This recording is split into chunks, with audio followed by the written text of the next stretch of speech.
Hello, health seekers. Welcome to another episode of the KetoPro Podcast with myself, Richard Smith. Today, I'm joined by the incredible Eddie Goeke, who is a nutrition expert, an expert in biochem, and an author.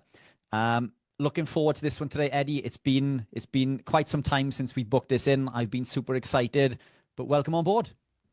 Yeah, again, Richard, thanks for having me on. I'm looking forward to getting as deep as we can, or as we will in this, for sure. Yes. Yeah, fantastic. And I think we've just wasted the better part of 20 minutes with some really good information before we press record. But never mind. We can cover it all again. Eddie, for those who are not aware of you and what you do, could you give us a brief introduction into what's brought you into this way of living and what fuels your passion, because you're incredibly passionate about what you do and you research, and I think you have quickly become one of the most knowledgeable people within this space. So it's super exciting, and I'm looking forward to getting you on, looking forward to getting into this, but give us a bit of background. Yeah, thanks for that. So in terms of being brief, that can be very difficult because my story is, very, very lengthy. But to put it as simply as possible, my story really happened whenever I was about 16 years old, freshly 16, and I started to become very symptomatic with a condition that was pretty arcane. It was very mysterious for years, actually. In that condition is hypermobile EDS. So many people may have heard of EDS before, but there's different forms of it. Mine had to do with my ligaments. So ligaments are what just hold bone to bone. And my ligaments in hypermobile EDS, ligaments are very weak. So they don't really perform that job too well. And so your bones move around too much. And, it's what I often say, too much is relative. What it really means is in some people, including me, it can be simply a millimeters amount of movement, or just a few millimeters can cause really severe pain, and not just pain, but even blood flow issues, because all of your arteries in your vascular system, they are around your bones. So if your bones are moving around too much, then it can impinge on not only surrounding nerves, which can cause pain and over time degeneration, but it can cause lack of blood flow in arteries because it can impinge on surrounding arteries.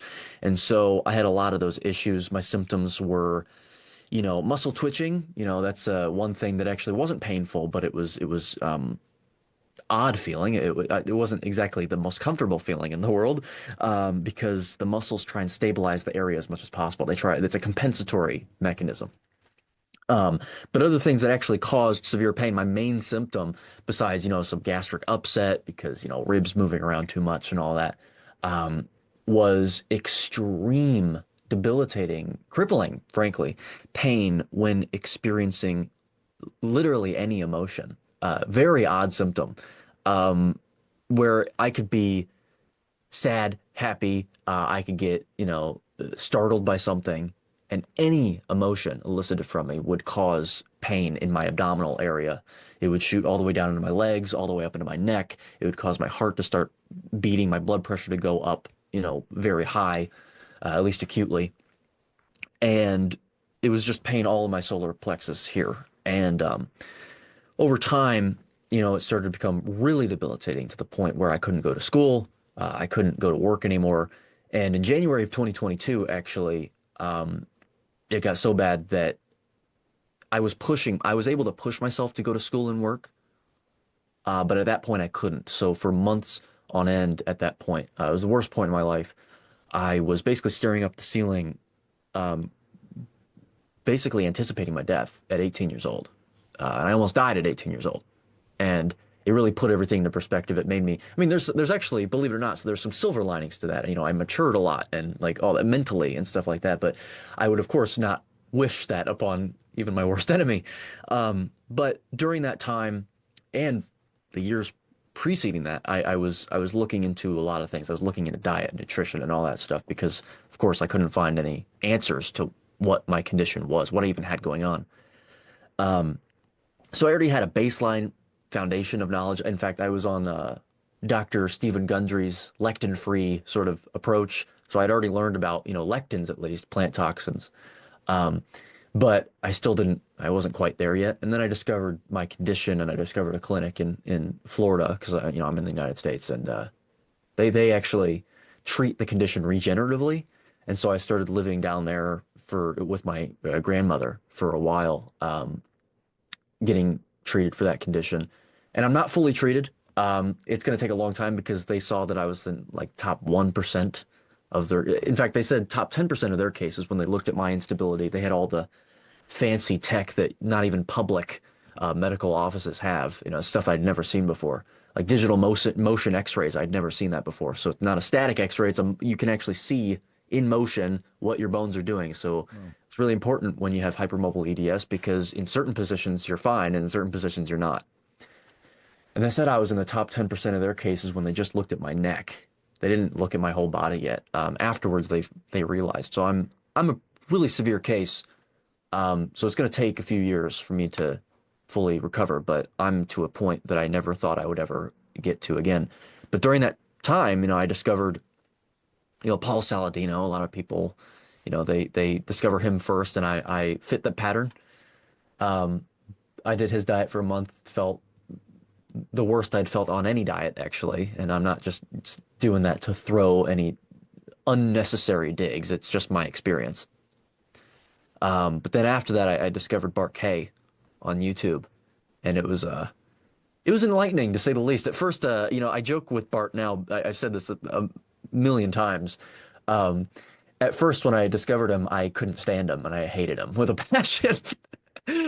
Because of his approach, but he does it on purpose. Clearly, he knows exactly what he's doing. But I'm not one to shut the video off immediately after I see something that I'm averse to. I watched the entire thing. It was like 40 something minutes. It was a critique video on Paul Saladino. Actually, it's one of the reasons why I was vehemently against him because I at the time was a huge proponent of Paul's diet and his information. And I watched it and I went, well, you know what? Let me watch another. And so I did. And eventually I just came around to his way of thinking. It substantiated my worry and my constant internal vexing of this idea that you can just eat as many carbohydrates as you want, as long as it's in the form of fruit and honey. I had a really, I didn't really quite understand that. And I was like, okay, well, you know what? Let's try it. So 2 weeks later, I went on the carnivore approach, and I felt, in terms of how a diet has made me feel, I felt the best metabolically speaking as I'd ever felt. It's hard to say. I'm not going to say that it fixed all my issues because, again, my issue was something separate from diet in effect. But in terms of how my healing process has been and how much more efficient it's been and how much more easy it's been in terms of symptomology, because they're painful treatments. It was the best after I had gone carnivore. Absolutely. It's just hard to say because there's multiple interventions that I was undergoing. So that you can call that one intervention. You can call the treatments I was getting another intervention. And then I also started taking another product at the same time that also seem to have some associated benefits as well. So you're talking about 3 different confounders here. But what I can say is the carnivore diet, at the very least, has not made any of my issues worse. I started to really realize how much it was doing for me after about a year and a half later, when I started to be a little more daring. And you get ahead of yourself, you get a little ungrateful, and you go, oh, okay, well, you know what? My symptoms have, I've alleviated a lot of my symptoms. So now let me transgress a little bit. Let's see what I can get away with, especially given my age. I think of myself as young. So I was like, oh, well, it's Christmas. Let's, pick at these Reese's cups. Of course, I'm not even cheating on like an apple or something. I'm cheating on a, ultra processed food. Great. And I started to really realize, like, my blood pressure would go up even just with the slightest amount. Like, I'd have like, going from 0 carbs to like 40 to 50 carbs in a day. That can take some time for your body to adapt to that. And it didn't feel great. Blood pressure was elevated. In fact, just for fun, I stepped on the scale because I've never had any worries with my weight, but I was like, how much weight did I just gain from 50 grams of carbs? And sometimes it was up to 8 pounds. You couldn't see it. But, I was like, and of course, you don't tend to gain fat that fast. So I'm assuming it was water. And but it's pretty, you're like, wow, it can have that much of an effect on you immediately. Now imagine if you did this every single day with all, yeah. So it was only until then that I actually really started to appreciate what it was doing for me. Um, and yes, I've been a little less strict now. When I first started, I was having, pastured eggs, grass-fed butter, grass-fed steaks, and grass-fed ground beef. And then I started to have a little more grain-fed meats, which didn't really have that much of an effect. I prefer the grass-fed in terms of taste, but um, then I started to incorporate some dairy in and maybe a little bit of like pepperoni here and there. As long as it's carnivore, if it's the stuff that's typically considered processed meat, I avoid that more, just because of all the other stuff they add in there, even if it's in tiny quantities. Um, but I still prioritize all the things that I started carnivore with, and there's no looking back for me, not at all. So anyway, if I had to have a final note here, yes, during the time that I was in Florida, getting treatment, and after I discovered Bart K, it really sparked my passion, like you had mentioned in the beginning. Because I want to cover everything that you said in the beginning. It really sparked my passion for diet and nutrition, which is sort of ironic considering that once again, my condition didn't really have anything to do per se with diet, and there's a reason I say per se, and maybe we can get into it later. It was because the overall nutrition and health space that I was looking at, the carnivore space, was a space that included predominantly, frankly, from my perspective, at least at the time, a lot of sick people like I was. So even though it didn't really have anything to do with diet, again, per se, I was still a match for that demographic. And so not only that, when I started looking into nutrition, it led me down that path. The stuff made sense to me anyway. So even though I could have maybe gotten away with having, a diet that's not carnivore for decades, maybe. It didn't sit right with me knowing what I knew now about diet to go on that approach. It just seemed right in the first place. If it's true, why not follow it? You know? And so it more so actually had to do with that than it had to do with, oh, well, I'm really sick. However, that was a big part of it because I thought, well, even if this isn't diet related, I'm sure that a diet could help. And it does seem to have helped. So during that time, I was studying, and the way that I study, I obsess. A lot of people have said, in fact, a lot of people in my personal life had said, have you considered that you're maybe on the spectrum? And I laugh about it because if I am, I am. I don't, it's fine. But it's funny because, at first I never really considered it. Maybe I am. But I obsess. I obsess a lot. And that's what gets them to consider that maybe that's the case. And so I learned about fiber, for example, and how maybe not only is it not necessary, which was, just a mind blown moment for me, but maybe it's actually causing harm. And so I would write like papers. I'd get into a Google Doc and I'd just write a whole paper on it, like a research paper. Because at first you learn so much to the point where you reach knowledge equilibrium where the more information that you're hearing is matched with the amount of information that you're losing because you're learning so much. And so I had to actively, when I reach that point, I get really like frustrated and overwhelmed, and I have to be like, okay, I have to like write all this stuff down. What is going on in my head? I have to write it down, write it down. But it turned into just writing a research paper because once I write stuff down, I get upset that it's not organized. Because I'm like, okay, this is just like a scattered all over the place. Let me organize this. And then it organizes itself into paragraphs. And then I was like, okay, well, this is just an opinion piece at this point. I need citations.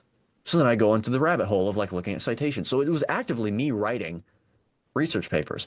And I was so excited about this stuff. I was like, this is amazing that I would like send it to all of my friends and family. I made it like a Google Drive folder. And I was like, guys, check this stuff out. Fiber, cholesterol, saturated fat, and heart disease. What else? Vitamin C was another one. All this stuff. And then Bart has another channel that has all of his lectures on there from, when he used to post all those things. And I would binge watch all of them and I'd write notes on those. And, I was learning so much. And the more I learned about diet, the more I realized that it was based on actual fundamental science that in school, I didn't care about. I remember in a biology class in high school, all I did was joke around with my friend next to me. And I don't remember anything from that class. And I wish I could go back to my biology teacher and apologize for how much we, annoyed him with that because like, I feel like he'd be like, "Are you serious right now?" If he looked at how much I knew now, be like, and you didn't learn that in my class, you know? And so that led me down a route of just learning like basic fundamental stuff. Like my passion for math is like so much more heightened, more than it was even in high school, and that was my best topic. And so I just started learning all of this stuff, foundational stuff that people don't really seem they don't really they wouldn't really care about. You know, they learn the foundation of like health, they learn the broad stuff, and they're like, that's enough for me. And frankly, it was also enough for me to go carnivore, but it wasn't enough for it didn't satisfy me enough to not know the absolute foundation of all of this stuff. So I was looking at all that, and eventually got to a point where I was joking with my friend, who's now my girlfriend. It's funny how things work out that way, but I was on the phone with her, and I said, you know, I with all this stuff, you know, I could probably like write a book. I said it as a joke, and she started laughing. And as I was laughing, I went, actually, that's Yeah, not a bad idea. let's make So it that happen. night, I went and I wrote my prologue for my book, Contraindicated, which of course is based off of the word that Bart incessantly uses on his channel. But it wasn't simply to be a copycat. Um, it felt like the most appropriate word to use because of what the book was about. The subtitle is a closer look and revision of mainstream health axioms that have perpetuated illness, disorder, and disease for over a century. And it's basically a myth-busting book, at least chapter three is, but the reality, a more accurate depiction of the book, a description of it, is it's basically a journey. You start realizing, you make the assumption in the prologue. That's why I wrote the prologue first, of course, because it was the first thing on my mind was getting the essence, the foundation of the book out. You look at where we are as a society health-wise, and it's all failures. There's really no, you know, high point right now. None. There's not like, oh, you know, 90% of the health status right now is bad, but there's some advancements going on. Yeah, there's technological advancements. Most of them are designed to keep people alive longer. It's not actually to fix their issues, though. So I wouldn't consider that a bright spot. And so you look at that, and it's associated with all of these things that you're told are healthy. Well, there's got to be some problem here because if they were supposed to make us, if they're designed to make us healthy, if they're designed to be health um, promoting axioms, then what's all this? I mean, the only argument that you can make is a lack of adherence. And then you look at stats on that, it doesn't really match up. So I said, okay, well, let's start from the very beginning. Let's start with how to actually accurately determine what we are supposed to eat and how we are supposed to live as a species, and then see how these myths line up. And you know, it's implicit in the name myths that you're going to get to a place where they don't line up.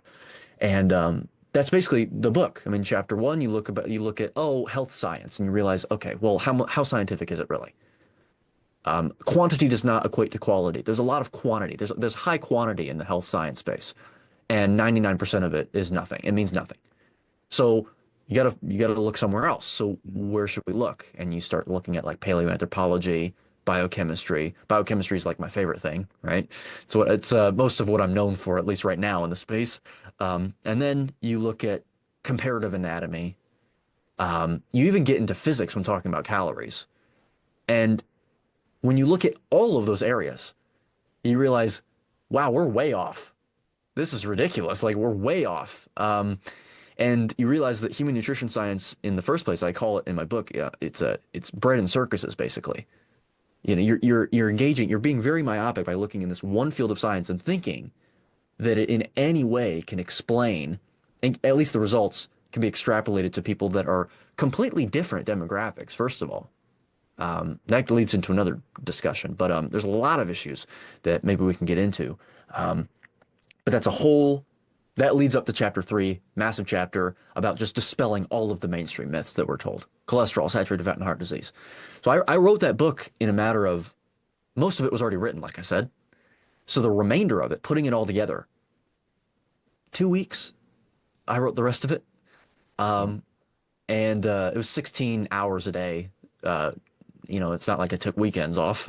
Every day was an off day for me. So 14 days, 16 hours every single day writing the rest of it. And finally, I was dedicated to getting it out. And then later on, I started up a channel because I was told by my grandmother, actually, she was like, you know, she was watching Bart's videos because I had him on one time. And she goes, who is that? I said, Grandma, I'm probably not gonna be a fan of him. And she was like, no, put him on the TV. I went, okay. And she loved him. believe it or not, complete opposite personalities, but she was a big fan. And later on, I was like, oh, this is great. So I don't have to like, feel like I need to keep this to myself. A month or so later, we're watching it, and she goes, Eddie, you could do what he does, right? And I said, no, because I see the thing is I have really, I have a problem with imposter syndrome, and also I'm a perfectionist. So if I'm not perfect at something, I think that I'm not able to talk about it until I'm like 100% I know everything about something, which frankly, it's not the worst rule in the world, but sometimes, it's like the fact is that you'll never be able to know or learn everything about something. No. And so at some point you have to reach that point where you go, okay, I'm not going to know everything, but do I know enough to start talking about it? And that's not a point that I was good at that point. In fact, even right now, I have struggles with that. So at the time, I was like, no way, no, I know way less than the average person with this, which frankly, that was just not true. And she tried to tell that to me. She was like, no, no, you can do it. So I called my dad that night. He's the voice of reason. I was like, can you believe what she said? And he goes, oh, no, no, no, that's I've been thinking that for a while. I said, really? And he goes, listen, Eddie, I will think of this as a business investment because you are not you're not a minor anymore. You're not a child. So I would like the money back, but I'll invest $2,000 for your equipment to start up a channel. And I went, okay. And given how much of a perfectionist I am, I spent 6 months before I released my first video practicing reacting to videos because it was a very similar approach to Bart's. It is a very similar approach. I got I don't hide away. I don't shy away from the fact that my inspiration came from his channel. And I was also practicing editing. And then when I got to a point where I thought it was pretty good, I started releasing my videos. And so now, I have gotten very ensconced, let's say, in this space. I've been doing it for over a year now. And so I've made a lot of progress in a lot of areas. I'm affiliated with a lot more people. I'm become more a part of the community. It's great to be a part of the community. I didn't I was uncertain as to whether that would happen or not. You never know how a channel is going to perform. I've gotten a lot of help from other people in the space to help that move along, and I'm eternally grateful for those people. But I know you said to keep it brief. It's almost impossible. I try and keep it brief. It doesn't work. But believe it or not, that actually was brief relative to what it's been before. Sometimes I go on an hour explaining Yeah. my whole. So anyway, that's where we're at. Fantastic. That sounded like a Richard Smith answer. So if you've ever seen me on a podcast or on a live, there's no such thing as a brief answer. Yeah. No, look, fantastic. And I think, a few things that you mentioned there, I think Paul Saladino, irrespective of maybe some of the things he said in recent times, I think he is responsible for bringing lots of people towards this way of living. I don't agree with where he stands on things now, but that is, we're all entitled to our own opinion. I do believe that he had it right the first time. And there are lots of moving parts in regards to why maybe, somebody would change their opinion. Some of the things are that we become insulin resistant. Other things are that it negatively affects our testosterone, and other things within the space. I think Thomas DeLauer recently has been speaking about how it can impact all of these things, in regards to blood glucose, testosterone, T3, Right. and so on and so forth. I disagree with all of them, and there are reasons and we can get into that if you'd like to. But I think I'd love to. Yeah, I think it's fascinating. It's the body, I think, reacts to the environment that we put in, and these test results that we see, they are based on an average. If we test 100 people, then this is the average. Well, if you're testing 100 sick people, do we really want to be within these ranges? And we need to look at where glucose has an effect on some of these things, like testosterone. Like T3, and when we reduce the amount of glucose within the body, our requirement for these things becomes less because we become more efficient. And we can get into this, but I in fairness to him, I think he's brought a lot to the party, even though I don't agree with where he stands now. And Barkay, the grumpy professor, and I know I hate to say it, but it's a character. Bart is one of the nicest people I've ever met. And I think he came into this for all of the right reasons to make a difference. And that character he plays, it is indeed that, isn't it? You know, when you get to speak to Bart off air, he's got a heart of gold. He's in this for the right reasons. Many people within this industry are not. I'm not going to name names, but there are lots of people who I've dealt with personally who are in this, in my opinion, for the wrong reason. Hmm. But Bart is not one of those people. You know, he's a true gentleman, I think, and I have all the time in the world for him. But yeah, interesting stuff. It's, you know, our journey is a long one, and the imposter syndrome, I completely attest that. I feel like a fake constantly. You know, I speak to people, I teach people, I do consults, and then some days you see something pop up and you think, oh, have I got this wrong? You know, am I doing Yep. the right thing? But Yep. it's worked for me. Okay, just because it works for me, does it work for anybody else? And then you take it back to the biochem level, and then it's like, well, we're all, you know, we're all the same at a biochem level. We're all the same. You don't see a lion eating berries on a tree one day just because it feels like, I've had enough zebra today. I feel like eating some berries. It just doesn't Yeah. happen. You know, so it's when people say, oh, well, we're all different. Well, no, we're not really. We're not really. Yeah. It depends on what you're talking about, Yeah. you know? You know, so it's I do believe that there is an optimal diet. And Mhm. I'm a believer that for myself, I gravitated into this through low carb, then dirty keto, standard keto, clean keto, more animal based, and now I'm carnivore. You know, that word behind me, keto, is a metabolic state. It's our natural metabolic state, the metabolic state we're born in, and it's the metabolic state that we've evolved in almost our entire existence. And carnivore is indeed this. You know, even though we teeter in and out of a ketogenic state, it's a natural state for us to be in, and one we shouldn't fear. Um, I work with anyone who's looking to make better changes, even if it just is low carb initially. But strict carnivore has been the best thing for me. This is what has led me to achieve the things that I've achieved to date. And I think, you know, that is the pinnacle for me in regards to optimal health. But should I work with someone who wants to sit in low carb town because they're happy there, then that's fine too, you know. So it is very much an individual decision. But this research that you carry out, I mean, this minefield and this rabbit hole, I can see that you get lost in these for weeks at a time, just looking at one subject, and I can Yep. attest this. And the worst thing is that the more you look at something, and I think we were talking about this before we come on, the more we learn, the more we realize we do not know, you know. And it's Uh-huh. but the fact is, your knowledge. You mentioned your biochem teacher. You probably know more about biochemistry now than your biochem teacher, you know. So Hmm. even though it's something that you didn't study early on in school, something you didn't have a passion for, you know, it's paid dividend now. These things that you've suffered with have made you the person that you are today. And without those things, you wouldn't be where you are now.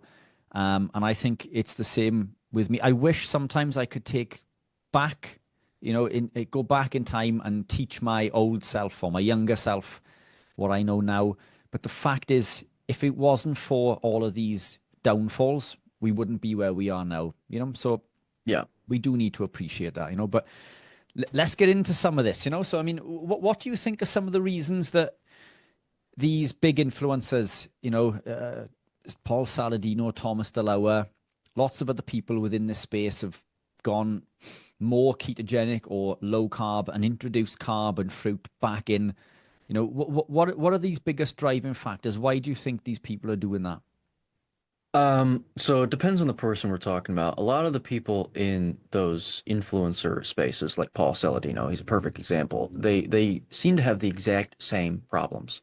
And I don't disbelieve that they had problems. It's a common one, and we know the mechanism behind it. Where it comes to, it basically comes down to electrolyte disturbances or symptoms that, reflect that. So such as, muscle twitching, heart palpitations. And then in terms of thyroid function, that seems to decrease in terms of its, an optimal level. So temperature dysregulation. that tends to happen with those people as well. They can have a lack of muscle mass, an ostensible inability to build muscle mass according to a proper stimulus, or actively an active decrease in muscle mass slowly. Again, that all sounds like thyroid function to me. The thing, and they don't ameliorate whenever you consume lots of salt or any other electrolyte supplements. And that makes sense because the mechanism there has to do with insulin. There was a study that I reference quite a bit, and it's in my book as well, at least the second edition, which is out soon, because I updated a lot of the sources and I added some more in, where they studied the effects on renal sodium metabolism at different levels of insulin. And you could see that the sodium reabsorption rate at the kidneys, when you raised the insulin, went up commensurately. Yeah. You could see that the sodium was retained.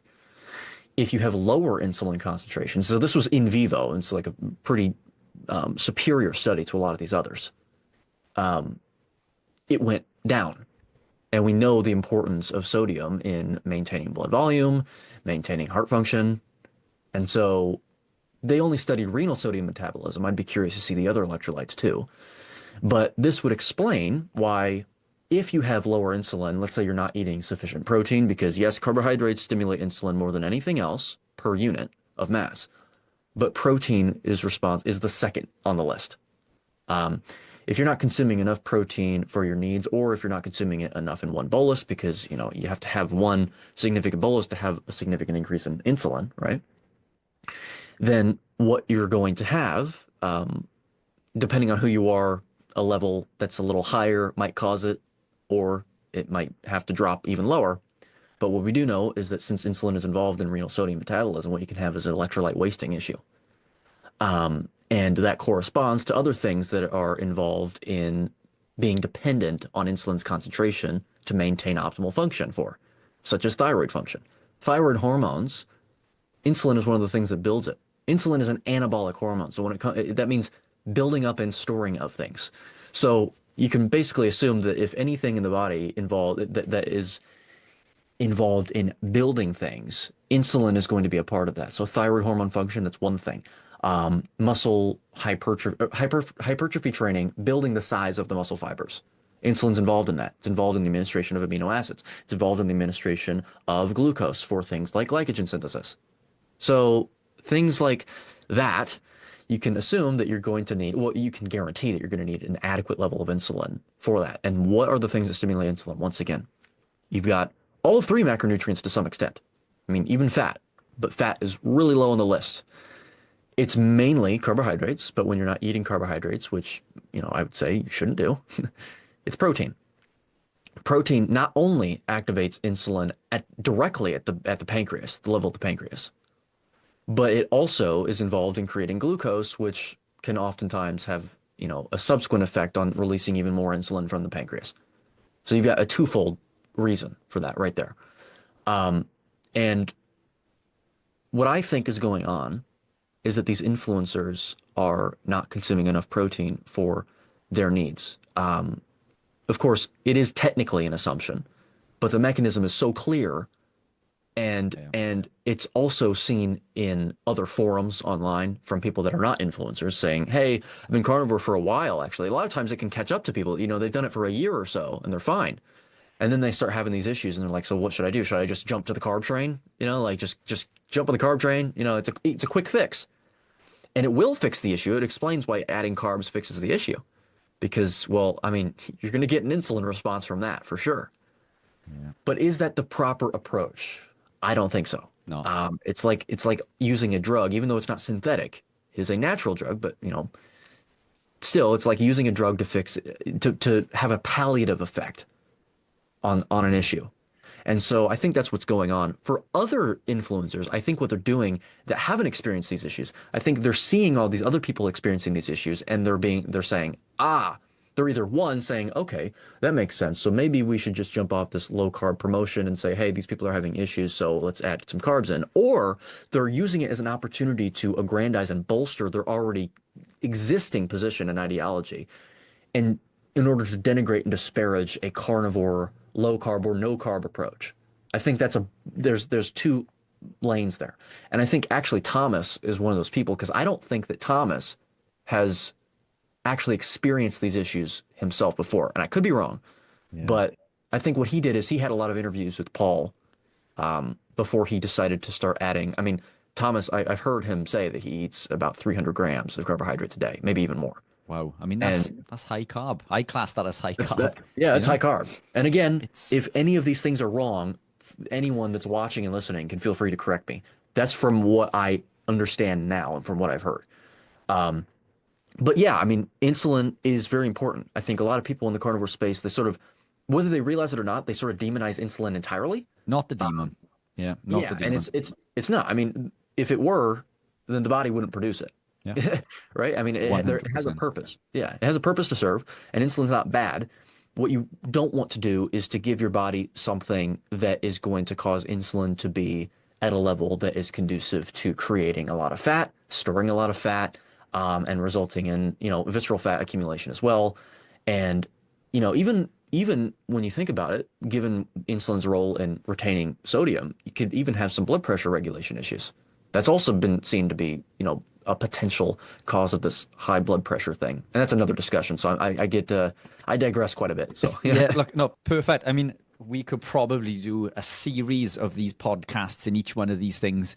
I agree. I think there's a number of contributing factors to this, but it's the other thing that I find within the community is that these big influencers earn an awful lot of money on their YouTube channels. I do not. Yeah. I don't earn, so I know I'm happy just to say how it is. And I think that in the beginning, these influencers were coming out with something that was unique and they had lots of views, earned lots of money. And again, I'm just speculating, but this is purely an opinion and a possible cause for this. But we're in a position now where they're earning lots of money and then everyone else is jumping on the bandwagon, so their views and subs fall. Now they're not earning as much. And some of these influencers earn a lot of money from YouTube. So how do we mix this up?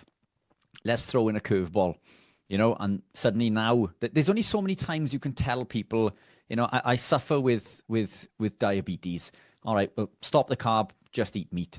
I suffer with arthritis. Okay, stop the carb, just eat meat. I suffer with mental health issues. Okay, stop the carb, just eat. It's the same. It doesn't matter what it is. It's always the same message, isn't it? All of these different illnesses and diseases that we see and maladies and so on, maladies, they all fall into one solution ultimately, and it's what we put into our mouth in regards to, inflammation and insulin resistance. As not that insulin resistance exists, I won't get into that today.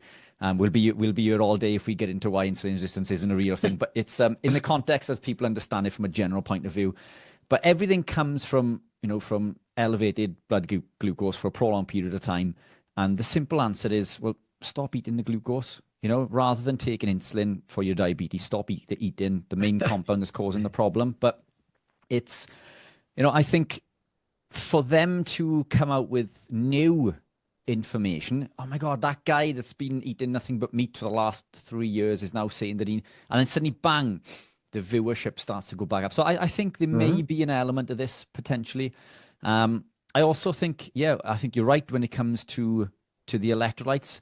Insulin is super important, incredibly important. And I would argue that putting glucose into the cell is not its main function, because it wouldn't have been through our evolutionary period. The amount of glucose we would have consumed through our evolutionary period would have been very, very low.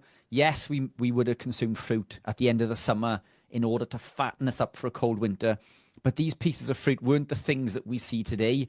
They, in the UK, for example, they would have been tiny little berries and small little crab apples, which wouldn't have been awfully nice to eat. They would have been quite sour. We would have eaten them, but they wouldn't have been available all year. We would have consumed maybe roots and tubers when we couldn't find an animal, but they would have been survival foods, not thriving foods. So, I would argue that, as you say, insulin is there to do and perform these other actions, i.e., help with the thyroid and so on and so forth, and to drive these amino acids into cells over glucose, So insulin is there. Insulin is there for a reason. The electrolytes, another thing that I've noticed within the community is that, we start to consume lots of sodium, which is fantastic. Sodium is super important. And as you rightly said, when we come into this, insulin drops and it releases the sodium from the 4 points and the nephrons in the kidneys, which can lead to what is known as keto flu. So we replace the sodium, which is brilliant. I do think prolonged consumption of one over a balance can be problematic because excess sodium can deplete potassium, and potassium, in my opinion, in nature at least, is required at a 4 times higher rate. If we look at a piece of beef or lamb or any animal protein for that matter, the protein is 4 times higher than the sodium. Then it drops right down to calcium and magnesium. So we don't want to deplete the potassium too much. And I think within the community, there's a big focus on calcium also, and it's easy to overconsume calcium. Now, the issue with calcium is calcium depletes magnesium. Magnesium, then, when it's low, magnesium is needed for the reabsorption of the potassium, which causes lower potassium. So now the whole, electrolyte balance is out of whack, and now we're suffering. So I think you're right. We need to make sure that we consume adequate electrolytes. So super important. And they don't do this. A copper imbalance, I think overconsumption of copper from organ meats can be problematic. So there's lots of things there, isn't there? And when we look at T3 being low, you mentioned that, the carnivore can lead to dysregulated thyroid production and things, but does it really? Because T3 is used to transport glucose through the mitochondrial pyruvate complex. So if we consume less glucose, we need less T3, Right. Yeah, that's another point. People will often, even if they don't have a thyroid issue, because they're not symptomatic, which is really what it comes down to. Are you symptomatic? Don't look at your blood tests because they're based off of so many issues. So much, they will still often see a decrease in T3, but that's not necessarily a problem. It begs the question as to whether that's a problem in the first place. I mean, are you symptomatic? Do you exhibit symptoms that would reflect an issue with thyroid hormone production? So you look at all the things that thyroid hormone T3 is involved in. Are you having issues with those things? If you're not, then don't worry about it. And before, a lot of people I think might be like, well, I'm losing, one of the things they talk about is, well, they have an initial decrease in muscle mass, maybe going keto or carnivore. Well, muscle is not just made up of muscle. It's made up of fat, and it's made up of water as well. Water gets stored in there. You'll have a decrease in water weight, which people pretend is a bad thing. I mean, it's not like you're dehydrating yourself. That's not what that is. Water weight a lot of times is held on because of, well, again, higher insulin for the same reasons that I alluded to in the beginning. But also, if you're inflamed, you'll have water weight that you hold on to. So all that flushes out. And then intramuscular fat. And people don't often think about that, but I mean, it's actually pretty obvious, and I don't mean that in an insulting way, because when you eat meat, which is muscle meat, it has fat in it because all animals have fat in their muscles, including us. So what happens when you feed an animal a poor diet? What happens to their muscle meat? They get a lot more fat in there. Well, what's going to happen whenever you transition to a diet that's not inappropriate for you, that's actually appropriate for your species? Well, you'll probably have a decrease, a lot slower than the water weight decrease, but in intramuscular fat. And so that's another thing. But yeah, again, you started with thyroid. T3, I talked about that. I've talked about it before. The major thing with thyroid hormones, I think the most important thing is not to look at the absolute levels of each one. It's to look at the balance of them.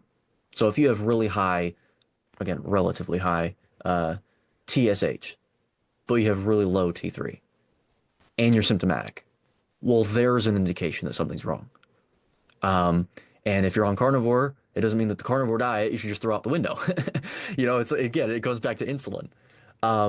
But super high T3 may not be appropriate either, because people are fixated on having like super high T3. The more, the better. Centenarians, this is a weak association, to be extremely fair, but it's an interesting thing to note, at least in my opinion.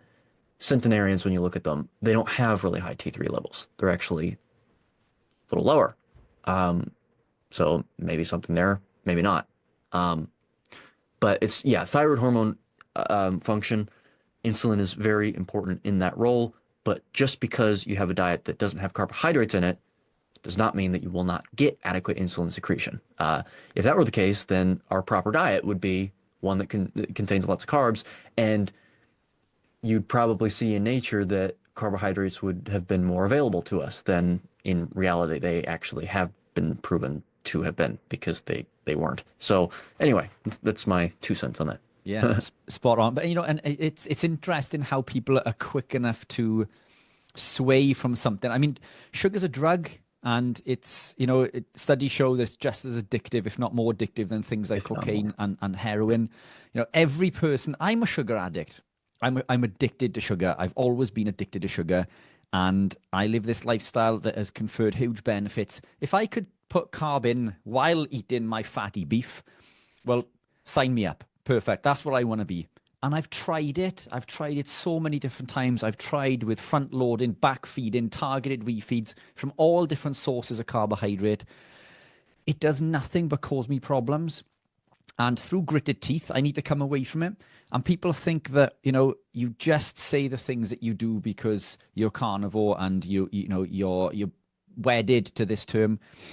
If the fact is, if we could say to people, cycling a ketogenic or carnivore-based lifestyle is more beneficial than living it long-term, that would be a far easier sell, because more people can get on board with that. They would think, yeah, I can.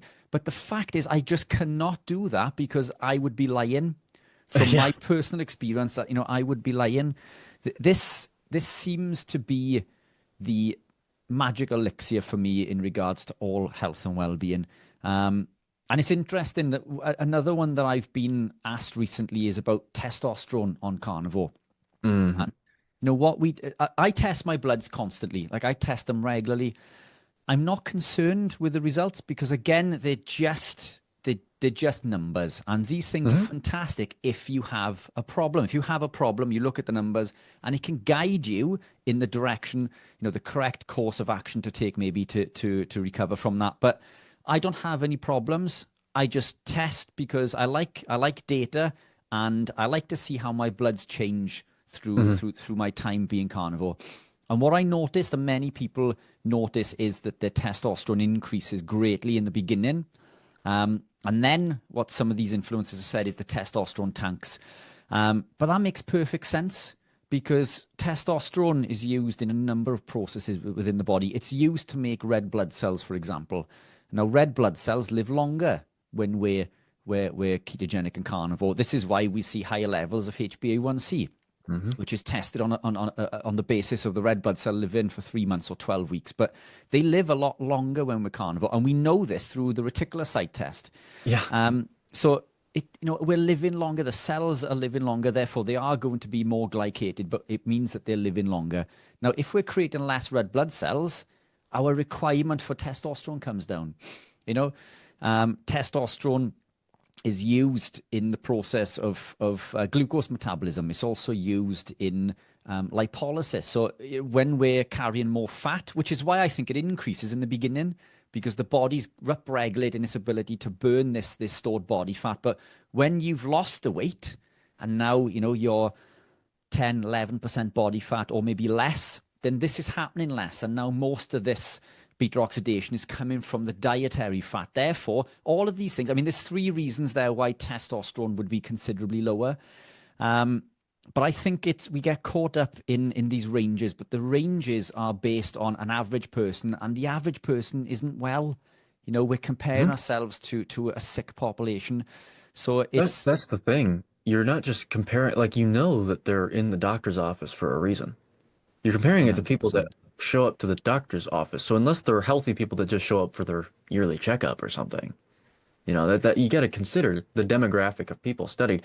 Not only that, I mean, even if they are healthy, which health is basically the absence of disease process. So if we're going to use a definition of healthy, because that's also pretty ambiguous. You see in these studies, they're like 20 healthy adults, and you're like, define that. Yeah. Healthy, we can say that there was no identified disease process in these people. You got to think, well, I mean, they're probably still eating a standard diet though, and so their tests are still going to reflect that. So even if they aren't sick, it's like it depends on the diet too, and so it's just a whole thing. I don't like the idea of going off of blood tests. The best thing to do, according to the Hippocratic Oath, it's like a physician is obligated to not intervene in circumstances where their patients do not present with symptoms. Like unless you have a bona fide, absolutely established proof that they are exhibiting a disease process without experiencing symptoms, like they have a tumor or something, um, you Mm. are obligated to not intervene. You can give your opinion, be like, yeah, so this is interesting. Maybe keep an eye on this. Maybe. I mean, we don't really know. It's just something that I don't often see in my practice, whatever. But until they start presenting with symptoms, you have to on a ethical basis, you can't intervene and say you should be worried about that. You need to change that. And that's all you see in the space is just a fixation on blood tests and blood levels. If you want to bring Paul Saladino back up, I mean, because he's a good example because he's actually someone that is the most transparent with his blood tests that I've seen anyone else be, to be fair. He shows that, oh, well, my fasting blood glucose on Carnivore was like 93 or something. It's like, okay, milligrams per deciliter. Well, now that I've introduced carbs back in, it's 86. And I go, well, first of all, when did you test these? Because glucose fluctuation, he's a very active person. You gotta actually like you have to look at the context at which it was measured. The absolute difference there is really low. And then you also got to think, well, if you're eating a lot of carbohydrates, your insulin may trend a little bit higher. And what does insulin do to blood glucose? Does it drop it a little bit? Like, it doesn't. Again, the fixation on blood tests without any surrounding context, believing that the lower the better, the higher the better, depending on the test, is not only inappropriate and not true, but actively dangerous in many cases. I mean, because you can get to a point where when someone's carnivore, they have a low testosterone level, free, total, whatever it may be. If you think, and they're not presenting with symptoms, and you say, oh, well, we need to get that testosterone up, a good way of doing that is to eat, I don't know, 100 grams of carbs with your meal. You can cause some issues. Because again, the last note I'll add, I have a lot of opinions on blood tests. Um, Keep them is going. yeah, is not only is it the case that people that exhibit levels of whatever blood test that are outside of the range, whether it be more or less, not only is it the case that people that present that way can present with no symptoms, it's also the case that people that present within the ranges can present with lots of symptoms of a disease. So it's like a twofold problem to rely on blood tests. Anyone that's been, I guarantee, once again, there are a lot of people in the carnivore space that came to it because they're very sick. So if people that are listening have been sick, I'm sure that there are some people, if not the majority, I'm sure that when they went to the doctor, they were told at least once, but probably more than once, your tests are in range. There's nothing wrong. Yeah, I was told this many times. good And point. so it's like, well, so what's the point of relying on blood tests then? Maybe you actually did have a, let's say, thyroid hormone issue, some hormonal issue, and you should be registering a lot higher than the normative range, but you were within the range. Okay, so for you, you were actually low, right? But to them, it's like, oh, they're within ranges. And I think Anthony Chafee, I think I heard like I saw an Instagram reel or something that someone posted. Maybe they reposted it from him or something else, but it was him talking. I think he said, I don't know if this is true or not, but I believe him since he's been, in this field for a long time. Um, he said that the reference ranges themselves vary depending on what clinic you're at because it's based on their demographic, the patients they see.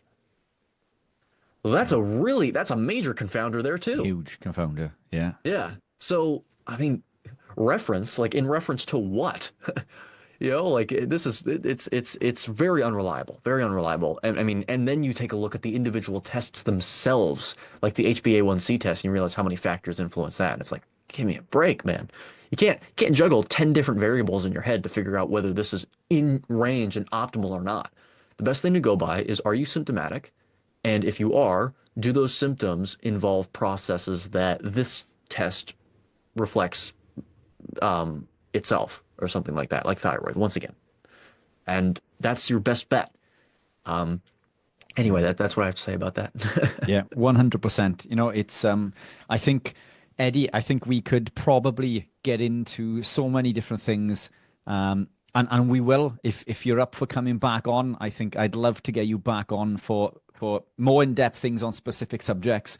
But I'm conscious of your time. I've kept you way too long than I should have already. I think it was my fault for keeping us chatting I kept you chatting for 20 minutes before we came on. It's good. My bad. But look, Eddie, I'm going to put a link to your book below in the chat. Where's the best place for them to buy it from? Would it be Amazon, or is there somewhere else that is better for you for them to purchase from? Yeah, so the first edition is the one that's out right now. The second edition is going to be released April 1st. I know there's some irony there, but the reason I bring that up is because the second edition is going to have more formats. So the second edition will have an audiobook. The second edition will have an ebook. Right now, there's only physical copies out. So if anyone wants to wait to buy that, they can, if they prefer an audiobook, if they prefer an ebook format. But in terms of where to buy it, the only place actually right now to buy it is Amazon. When the ebook and audiobook are out, it's going to be available on iTunes as well and Apple Books. So it will expand the reach a little bit. So again, if people want to wait as well because they use a different format, they can also wait for the second edition. It's very, very soon to be released, less than a month away. But brilliant. Yeah, so that's what I have to say about that. I wish that there were an easier way to get it available on a lot more platforms, and I may potentially be able to find those alternatives soon enough. But right now, yeah, it's on Amazon, and it's in hardcover and paperback versions. So yeah. Excellent. Well, if it were possible, it's something that we could stock in the UK for you. Maybe we can talk about this after, but yeah, it's we stock different books and other products. I'd be happy to distribute this for you within the UK. We can get into this. Anyway, we won't bore the listeners with our business talk online. Eddie, where can people find you if they want to learn more? Obviously, you're on YouTube and Instagram. Yeah, so those are the two primary platforms I'm on. So YouTube is I reply to comments as much as possible. The more my channel grows, the harder it is to keep up with the comments. But at _Goeke is the username. Goeke, that's how you spell my last name. But if you just look up Edward A. Goeke on YouTube, you'll find my channel. And then Instagram is also at e.goeke_. And those are the two primary platforms. But for people to get a hold of me, you can get a hold of me on those two, as well as my email. My email is edgoeke14@gmail.com. So those are the three primary platforms I'm on. I'm looking forward to maybe some changes on X, formerly known as Twitter, to sort of make that into a YouTube alternative. I know that there's, because there's always a risk with YouTube channels. It can be gone overnight, right? So hopefully, yeah. Yeah, but if people are curious, I do have an account on there too, and that's at Goeke Eddie. And so if you want to follow me, even if I'm not uploading videos as often as I'd like to, on there, that is still an alternative. In case my channel gets shut down tomorrow, you can still get a hold of me. So yeah, fantastic. Eddie, look, I'm going to pop all of those links below, but it's been fantastic chatting. I'd like to get you back on again soon. Yeah. If you're up for that. Yeah, but it's definitely. Yeah, and we can, now we've done the intro, we can really get into the weeds of things. But it's been fantastic chatting. Thanks again for coming on. I've enjoyed, I'm sure the listeners have. But take care, and I will see you soon. Yeah, thanks for having me. Once again, this was awesome. I look forward to doing the next one. Definitely willing to do it. Excellent. Me too. Me too. Yep.